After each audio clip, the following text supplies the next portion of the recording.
Everyone, welcome to Evergreen Study. तो आज की वीडियो के अंदर हम BA program second semester politics की बुक का एक इंपॉर्टेंट टॉपिक करने वाले हैं, यूएनओ, यूनाइटेड नेशन ऑर्गेनाइजेशन।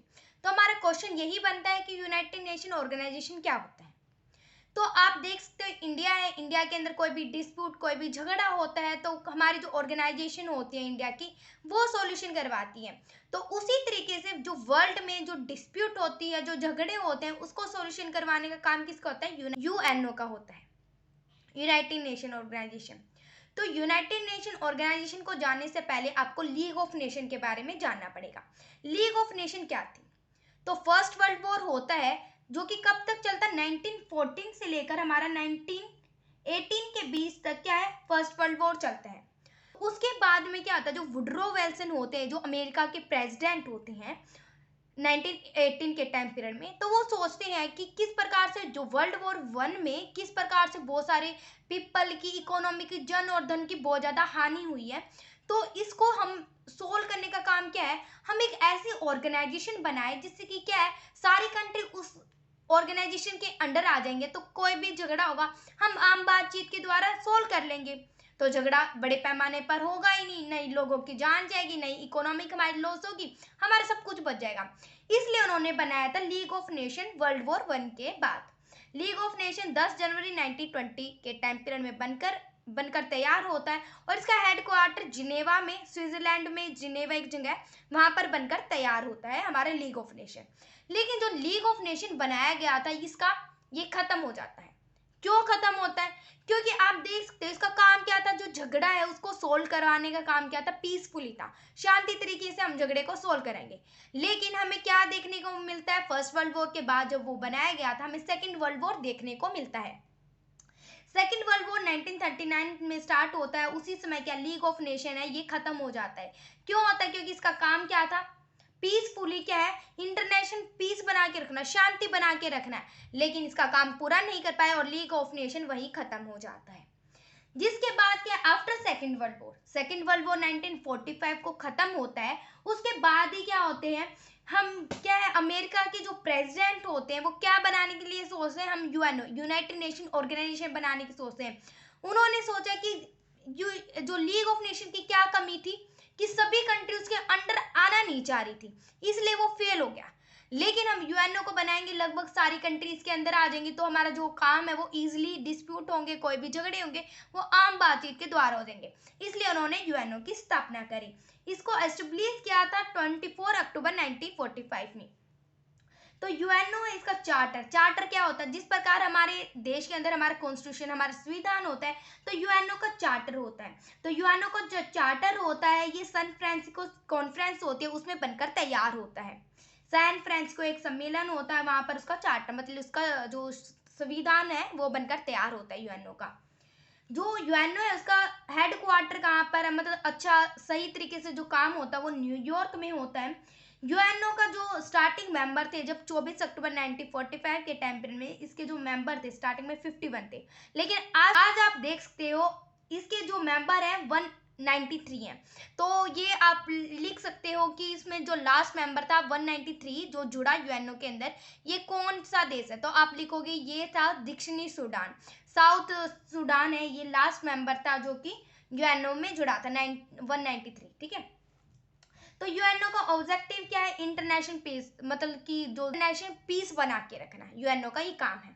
इसके अदर ऑब्जेक्टिव, अदर जो उद्देश्य भी है यूएनओ के, कि हमें क्या है, to maintain the international peace and security. हमें क्या है, हमें क्या बना के रखना है? इंटरनेशनल शांति बना के रखनी है और सुरक्षा बना के रखनी है। इसका ऑब्जेक्ट है कि जो हमें फ्रेंडली रिलेशन रखने हैं डिफरेंट नेशन, अदर कंट्रीज के साथ। ठीक है। टू अचीव, जैसे कोई भी एक कंट्री है, इंडिया है, पाकिस्तान है या फिर चाइना, इन सभी के साथ अच्छे, सभी के रिलेशन अच्छे होने चाहिए। यूके है, इनके साथ हर एक कंट्री के अच्छे रिलेशन होने चाहिए। ठीक है। ये काम किसका होता है? यूएनओ का होता है काम करवाना। To achieve the international cooperation for the international economic social culture. तो इसका काम क्या होता है? अदर कॉपरेशन होती है, जिसमें कि क्या, अदर जो प्रॉब्लम होती है हमारी, कोई भी हो सकती है हमारी इकोनॉमिक से, हमारी जो पूरे वर्ल्ड में फैले हो, जैसे हमारी सोश इकोनॉमिक, समाज में या कल्चर में, हमारी ह्यूमैनिटेरियन में, हमारी ह्यूमन से रिलेटेड, जैसे कि हमें फूड की दिक्कत, हमें भूखमरी की है, हमें अलग अलग प्रकार की प्रॉब्लम है, जैसे लेबर को शोषण हो रहा उनका, इन सारे मुक्त कराने का काम किसका होता है, यूएनओ का ही होता है। टू प्रिवेंट वॉर वगैरह से झगड़े को मतलब झगड़े से प्रिवेंट सुरक्षा करना यूएनओ का होता है। तो समझ में गए यूएनओ का क्या काम होता है। तो यूएनओ है, यूएनओ के अदर अदर पार्ट होते हैं, जैसे कि आप छोटी क्लासेस में होंगे तो आपको याद होगा हम नाउन रीड करते थे और नाउन के अदर अदर बहुत सारे पार्ट होते थे। तो उसी तरीके से यूएनओ है, यूएनओ तो अकेला काम नहीं कर सकता, इसलिए उसके अंदर क्या पार्ट है। यूएनओ में आती है क्या है, जनरल असेंबली, एक है इंटरनेशनल कोर्ट ऑफ जस्टिस, एक सिक्योरिटी काउंसिल आती है, एक सेक्रेटरीज आते हैं, एक सोशल इकोनॉमिक काउंसिल आते हैं, ट्रस्टीशिप काउंसिल आते हैं। ये 6 पार्ट है यूएनओ के। तो एक एक करके हम इनको जानते हैं कि यूएनओ के अलग अलग पार्ट क्या क्या काम करते हैं। तो फर्स्ट होता है जनरल असेंबली। तो इसका जनरल असेंबली होता है, ये मोस्ट इंपॉर्टेंट पार्ट होता है। कैसे, जैसे कि आप इंडिया के अंदर लोकसभा राज्यसभा होता है, वहां पर चुनाव वगैरह किए जाते हैं। तो उसी तरीके से जनरल असेंबली का काम क्या होता है, राइट टू वोट, कि कोई भी एक नया मेंबर चुनने वाला होता है हमारे सिक्योरिटी काउंसिल में, तो उसको चुनने का काम किसका होता है, जनरल असेंबली का होता है, कि सभी लोग वोट डालेंगे। तो इसमें जो जनरल असेंबली में हर एक जो यूएनओ का पार्ट होता है, उसके हर एक सदस्य जनरल असेंबली का पार्ट होते हैं 193, और हर एक कंट्री के पास एक वोट होती है डालने के लिए। यदि वो अपने मेंबर्स को 2 3 4 5 कितने भी मेंबर लेके आए, लेकिन उसकी क्या होता है, जनरल असेंबली में हर एक कंट्री के पास एक ही वोट होती है किसी भी डालने के लिए। जैसे कि हमें इलेक्शन करना है किसी भी चीज से रिलेटेड, तो इलेक्शन में इंडिया को एक ही वोट है, ठीक है। To recommend the security council, तो सिक्योरिटी जो सुरक्षा परिषद होता है, हम रीड करेंगे सिक्योरिटी काउंसिल्स को अभी अभी। तो उसके जो सिक्योरिटी काउंसिल होते हैं, उसके जो मेंबर होते हैं, ये रिकमेंड कर सकता है कि आप सिक्योरिटी काउंसिल में अब ये मेंबर होना चाहिए। ये सिक्योरिटी काउंसिल माने या ना माने इसके ऊपर निर्भर करता है, लेकिन जनरल असेंबली को रिकमेंड कर सकता है कि आप ये कर लो, ठीक है। जो जनरल असेंबली में जो भी वोटिंग की जाती है वो किस प्रकार से ली जाती है, वो 2/3 जो पार्ट होता है, जैसे कि 3 में से जो 2 बहुमत होता है उसके द्वारा ही वोटिंग पास की जाती है। सेकंड होती है सोशल और इकोनॉमिक काउंसिल। तो सोशल मतलब समाज और इकोनॉमिक रिलेटेड जो काउंसिल होती है, ये इतनी इंपॉर्टेंट नहीं है। जो देश में जो पॉवर्टी हंगर है वो सब फैल रहे हैं ना, तो उसको रोकने का, कि ज्यादातर हंगर ना हो, भूखमरी ना हो हमारे देश में, तो इसको कम करने का काम सोशल और इकोनॉमिक काउंसिल करती है। तो सोशल और इकोनॉमिक काउंसिल में 54 मेंबर्स आते हैं, जिसमें से 44 जो मेंबर होते हैं, जो उनमें से जो 18 जो मेंबर होते हैं हर साल रिटायर्ड होते हैं, ठीक है। 54 जो मेंबर होते हैं, इस प्रकार से उनकी सीट डिवाइड है। जो 14 सीट है वो अफ्रीकन की होती है, 11 एशियन की होती है, और 10 अमेरिका लेटिन सीट होते हैं, मतलब लेटिन अमेरिका की सीट होती है, और 13 वेस्टर्न यूरोप की होती है। तो सोशल और इकोनॉमिक काउंसिल में अदर अदर ऑर्गेनाइजेशन आते हैं जो यूएनओ का पार्ट होती हैं, जैसे आईएलओ, इंटरनेशनल लेबर ऑर्गेनाइजेशन, जैसे लेबर वगैरह का जो काम है सोशल इकोनॉमिक काउंसिल देखेगी। फूड एग्रीकल्चर ऑर्गेनाइजेशन, यूनेस्को आता है, United Nation education scientific culture organisation आता है, मतलब एजुकेशन से रिलेटेड है। और यूनाइटेड नेशन यूनिसेफ आता है, United nation international children emergency fund आता है इसके अंदर, तो चिल्ड्रन वगैरह का फंड होता है, वो सारा सोशल एंड इकोनॉमिक काउंसिल देखती है। तो ये सारी ऑर्गेनाइजेशन इसका पार्ट होती है। ट्रस्टीशिप काउंसिल, जो ट्रस्टीशिप काउंसिल है अब इतना इंपॉर्टेंट नहीं रह गया, इसका हिंदी में इसको न्याय परिषद बोलते हैं। तो इसका काम क्या होता है, इस न्याय परिषद का इसका काम क्या होता है, जैसे कोई कंट्री है, किसी का कॉलोनी हो चुका है, मतलब उपनिवेश हो चुका है, जैसे कि हम देख सकते हैं इंडिया पे किसने राज करा था, ब्रिटिश लोगों ने करा था। तो उसी प्रकार से जो अदर कंट्री है वो फ्यूचर में जाके किसी कंट्री के उपनिवेश ना बन जाए, तो उसको मुक्त कराने का काम किसका होता है, ट्रस्टीशिप काउंसिल का होता है। तो ट्रस्टीशिप जो काउंसिल है इसका काम एंड हो चुका है, क्योंकि इसने जो लास्ट देश था, जो कॉलोनी था किसी का, ये 1994 में एक पलाव देश था, उसको आज़ाद करवाने के बाद ट्रस्टीशिप काउंसिल है वो इतना इंपॉर्टेंट नहीं रह चुका है, क्योंकि अब कोई भी कंट्री है वो किसी का उपनिवेश नहीं है। अब आता है international court of justice. Justice मतलब न्यायालय, न्याय वगैरह होता है जहां पर। तो इंटरनेशनल कोर्ट ऑफ जस्टिस में 15 जज होते हैं, जिसका काम क्या होता है, रिसोल्विंग डिस्प्यूट, किसी भी कंट्री के बीच में डिस्प्यूट हो रहा है, झगड़ा हो रखा है या फिर स्ट्रेस हो रहा है, उसका काम कम करवाने का काम क्या होता है, जस्टिस न्यायालय का होता है। तो इसके जो 15 जज होते हैं वो 9 साल तक चुने जाते हैं, और ये जो इसका हेडक्वार्टर है इंटरनेशनल कोर्ट ऑफ जस्टिस का, ये हेग में है, ठीक है। अब आता है सेक्रेटरी। सेक्रेटरी क्या होता है? जो work manager of UNO. UNO का काम है अच्छी तरीके से चल रहा है या नहीं चल रहा है, ये सेक्रेटरी का काम होता है देखना, ठीक है। It consist of a chief secretary general, और इस सेक्रेटरी का एक हेड होता है, मतलब यूएनओ का ही हेड होता है जो कि सेक्रेटरी के अंडर आता है। तो इस सब का हेड कौन होता है? चीफ सेक्रेटरी जनरल होता है, तो महासचिव बोलते हैं इसे हिंदी में। तो ये होता है जो सब कुछ यूएनओ के हेड होते हैं वो माने जाते हैं, ठीक है। जैसे हम देख सकते हैं इंडिया के हेड होते हैं ना, तो उसी तरीके से हमारे जो यूएनओ है, यूएनओ के भी एक हेड होते हैं जिसको हम चीफ सेक्रेटरी जनरल बोलते हैं। On the recommendation of the security council, तो सिक्योरिटी काउंसिल है जो सुरक्षा परिषद हम रीड करने वाले हैं। जैसे कि हम देख सकते हैं अब हम रीड करते आ रहे हैं तो आपको ये पता चल रहा है कि सिक्योरिटी काउंसिल सबसे इंपॉर्टेंट पार्ट है। तो सिक्योरिटी काउंसिल होती है, वो बोलेगी मैं इन 4 लोगों को नाम देना चाहता हूँ, ये बन सकते हैं, आपकी बात, ये अच्छे व्यक्ति हैं और ये अच्छा भला काम कर सकते हैं यूएनओ के अंदर। तो वो रिकमेंड कर देगा, वो कर देगा रिकमेंड कि मैं इन 4 को। फिर क्या है, जनरल असेंबली का काम क्या होता है? वोटिंग करने का। उन 4 की वोटिंग होती है जनरल असेंबली में, और जो चुना जाता है वो बनता है चीफ सेक्रेटरी जनरल बनता है, ठीक है।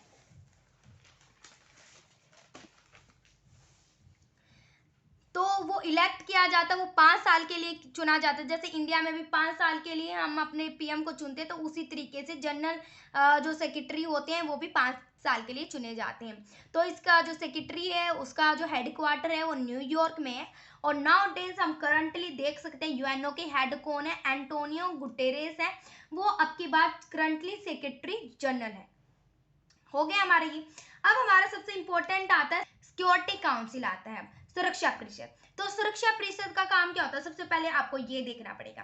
तो इसका काम होता है पीसफुली सेटलमेंट ऑफ डिस्प्यूट्स। जो भी सुरक्षा काम क्या है? सबसे इंपॉर्टेंट सुरक्षा का ही होता है ना, तो इसको सुरक्षा परिषद, सिक्योरिटी काउंसिल। तो डिस्प्यूट वगैरह को परमानेंट पीसफुली सोल्व कराने का काम हमारा सिक्योरिटी काउंसिल का होता है। एस्टेब्लिश ऑफ शांति स्थापित करवाने का सिक्योरिटी काउंसिल का होता है। अमेंडमेंट ऑफ चार्टर, जैसे चार्टर कॉन्स्टिट्यूशन, हमारे कॉन्स्टिट्यूशन है इंडिया का, उसमें भी संशोधन होते हैं ना, अमेंडमेंट होते हैं, तो उसी प्रकार से वहां के चार्टर में भी जो अमेंडमेंट करने का काम किसका? सिक्योरिटी काउंसिल ही करती है। रीजनल प्रॉब्लम, रीजनल जैसे कि कोई भी कंट्री है, किसी भी कंट्री के साथ बाउंड्री से टच, पानी से रिलेटेड जो डिस्प्यूट होता है, ये सारे रीजनल जो प्रॉब्लम होती है सिक्योरिटी काउंसिल सोल्व कराता है। इलेक्शन रिलेटेड वर्क, जो इलेक्शन वगैरह मैंने बताया ना, जो हमारी सिक्योरिटी को भी रिकमेंड कौन करता है? यही करता है सिक्योरिटी काउंसिल। तो ये रिकमेंड करता रहता है इलेक्शन से रिलेटेड का। तो सिक्योरिटी काउंसिल में आपने देख लिया इसके वर्क क्या है। तो सिक्योरिटी काउंसिल में कितने मेंबर होते हैं? तो इसमें टोटल 15 मेंबर होते हैं। जो 15 मेंबर है किस प्रकार से होते हैं? जो 5 होते हैं परमानेंट होते हैं, इन्हें हिला भी नहीं सकता, ये पांचों बिल्कुल परमानेंट है, वहां से हिला नहीं सकता। लेकिन जो 10 होते हैं ये टेम्परेरी होते हैं, ये हर 2 साल के बाद इनके इलेक्शन किए जाते हैं और चुन के आते हैं। जो 5 जो परमानेंट है, जो बड़ी बड़ी पावरफुल जो कंट्री है अब वर्ल्ड में, जैसे USA, UK, France, Britain, China, sorry Britain यहाँ पर, यूके यहाँ पर रशिया कर लो आप, रशिया, क्योंकि मैंने ब्रिटेन लिख रखा ना ऑलरेडी। तो यूएसए है, रशिया है, फ्रांस है, ब्रिटेन, चाइना, ये 5 है, ये परमानेंट मेंबर है किसके? यूएनओ के। तो इनके पास क्या है? वीटो पावर होते हैं। वीटो पावर क्या होती है? इसको हिंदी में बोलते हैं निषेध अधिकार। निषेध अधिकार जैसे कि निषेध मतलब कि कुछ अलग से अधिकार इनको, जैसे कि कोई काम है चल रहा है यूएनओ के अंदर, लेकिन क्या इन 5 कंट्रीज को अच्छा नहीं लग रहा, इनमें से एक कंट्री को अच्छा नहीं लग रहा मान लो, तो वो क्या बोलेगा? वीटो। तो वो काम है वहीं स्टॉप हो जाएगा और इसके आगे वो काम नहीं चलेगा। जैसे कि नाउ डेज आप देख सकते हो रशिया और यूक्रेन का झगड़ा चल रहा है, तो यूक्रेन के खिलाफ कोई भी बात चलती है या रशिया अपने अकॉर्डिंग देखता है कि मेरे ऊपर क्या बात आ रही है, तो वीटो बोल देता है और वहीं मामला खत्म हो जाता है और दोबारा मामले को छेड़ते भी नहीं है। तो ये वीटो पावर होती है इन सारी कंट्रीज के पास, ठीक है। तो आप देख सकते हैं कितना एक सिक्योरिटी काउंसिल होते हैं, सबसे इंपॉर्टेंट पार्ट होता है हमारे यूएनओ का। तो वाई इंडिया परमानेंट मेंबर, तो आपको पता होना चाहिए जो हमारी जो 5 कंट्री है पावरफुल है, लेकिन इंडिया को भी ये माना जाता है कि इंडिया भी आने वाले समय में है परमानेंट मेंबर हो सकता है सिक्योरिटी काउंसिल का। तो आप रीजन बताइए why India should be the part of permanent member of security council. तो इसके जो बहुत सारे पॉइंट है आप लिख सकते हैं, जैसे कि तो आप लिखोगे कि क्या है? वन ऑफ द जो यूएन का जो प्रारंभिक, वन ऑफ द मतलब कि सबसे जो प्रारंभिक जो सदस्य था वो यूएनओ का 51 में से जो इंडिया भी पहले जो मेंबर था, तभी जब यूएन बना था तब ये क्या है? इंडिया इसका पार्ट हो चुका था। सेकंड क्या है? सेकंड लार्जेस्ट पॉपुलेशन, और इंडिया के अंदर बहुत सेकंड लार्जेस्ट पॉपुलेशन कंट्री है, दैट्स वाई भी इंडिया को एक परमानेंट मेंबर होना चाहिए। वर्ल्ड में फिफ्थ में से वन जो पॉपुलेशन है वर्ल्ड की वो इंडिया की है, तो आप मान सकते हो कि इंडिया को एक परमानेंट मेंबर होना चाहिए।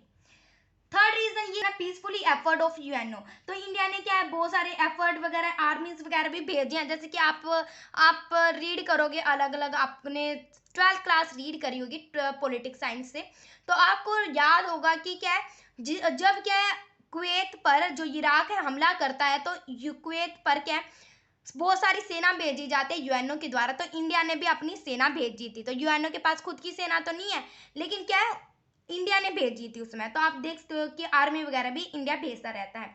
लार्जेस्ट डेमोक्रेटिक इंडिया कंट्री है, और उसके साथ ही इकोनॉमिक पावर में जल्दी से उभर रहा है इंडिया, दैट्स वाई भी इसको परमानेंट मेंबर होना चाहिए।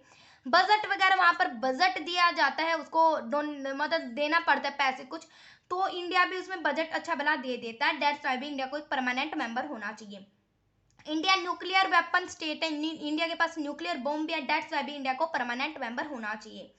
तो अलग अलग यूएन की अदर अदर एजेंसी है, उनमें भी इंडिया क्या है अपना काम देता है, अपना काम में उसका हाथ बढ़ाता है, जैसे कि वर्ल्ड फूड प्रोग्राम में, साइंटिफिक कल्चर ऑर्गेनाइजेशन में, इंटरनेशनल रिफ्यूजी हाई कमीशन में, वर्ल्ड हेल्थ ऑर्गेनाइजेशन में, फूड एग्रीकल्चर ऑर्गेनाइजेशन में, तो ये अलग अलग एजेंसी में क्या है इंडिया वर्क में उसका कंट्रीब्यूट करता है।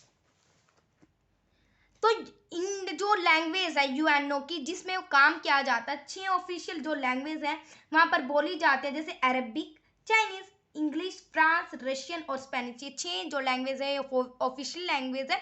और 2 वर्किंग लैंग्वेज, जो काम किस 2 लैंग्वेज में होता है, ये इंग्लिश और फ्रांस में ही हो सकता है, और जो नई जो लैंग्वेज है वो अरबिक है। तो ये यूएनओ का एक छोटा सा टॉपिक था जो कि बहुत ज़्यादा इजी है।